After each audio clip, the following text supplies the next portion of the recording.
প্রথমে তারা হচ্ছে ভারতীয় যে ফিনল্যান্ডের ভিসা সেন্টার ওটার নিচে তারা অপেক্ষা করেছিল যে আমাকে ওইখান থেকে তারা তুলে নেওয়ার জন্য।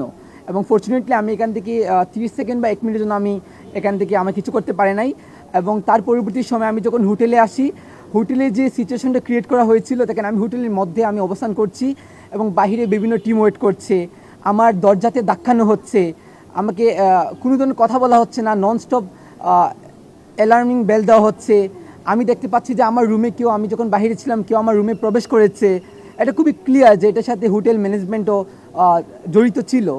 এবং পরবর্তী সময়ে আমার যেটা ধারণা হয়েছিল, ওরা হয়তো অন্তত এটা লোকেট করতে পারেনি যে আমি কোথায় ছিলাম, এটা ওরা বুঝতে পেরেছিল, কিন্তু কোন হোটেলে ছিলাম তারা ওইটাকে লোকেট করতে পারেনি। 12:40 ছিল এবং এয়ারপোর্টে আসার পর আমাকে ইমিগ্রেশন অফিসার আমাকে আটকে দিলেন। যে আমাকে বলা হচ্ছিল যে আপনি কি আরইএসিডি লিডার মাহদি হাসান, যে আপনি বৈষম্য বিরোধী মাহদি হাসান কিনা, এটা বলে আমাকে আটকে দেওয়া হয়। এবং এখানে প্রচুর পরিমাণে আমাকে হেনস্থা করা হয়েছে।